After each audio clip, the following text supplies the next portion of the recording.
Let's go to our next caller from the 214 area code. Caller from 214, welcome. Introduce yourself. What's going on?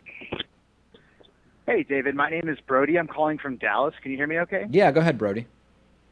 Hey, so I was calling regarding the earlier statement in the show this week about Beto O'Rourke and Ted Cruz is kind of getting heckled by the protesters at the restaurant that you discussed. Yep. As a disclosure, I do volunteer for the campaign here. Which campaign? I wanted to see which campaign you volunteer? Beto's campaign. Beto Sorry about O'Rourke's, that. okay. Beto's campaign.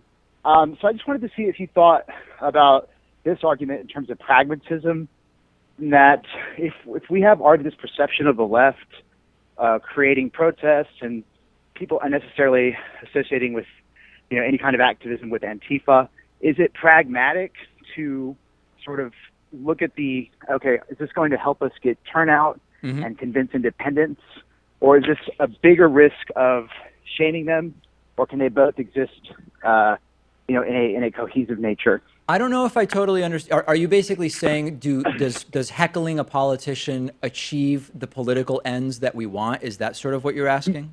Yeah, that's the question I'm asking. Is that are we alienating people by doing that activity, or is it worth actually protesting in that manner? I don't think that there is one set answer to that. And I think here's where maybe the confusion is. The people who have sort of disagreed with my take that, listen, if you only protest in the ways that the people in power approve, you will get nothing done, right?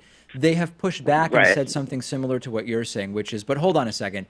If people who aren't engaged see people yelling at Ted Cruz at a restaurant, are they going to go out and vote for Beto O'Rourke? Number one, I don't know that that was the point of the protest. I thought the point of the protest was related to Ted Cruz's role in the confirmation of accused serial sex assaulter Brett Kavanaugh. Like I didn't even think that it was ostensibly to get people to vote for Beto O'Rourke. Yeah, I suppose that's the case. I guess what I'm looking at is, in terms of encouraging that protest with his family there, I just worry that we're in some cases enabling that sort of ideation, although it is important when we have this issue going on. It's a little concerning because I'm wondering how that's going to affect voters, and if you think it's going to affect voters. Yeah, well, listen, I mean, the phrase "with his family" there, it's like I'm very clear that you shouldn't go to the school of Ted Cruz's kids and protest them, right?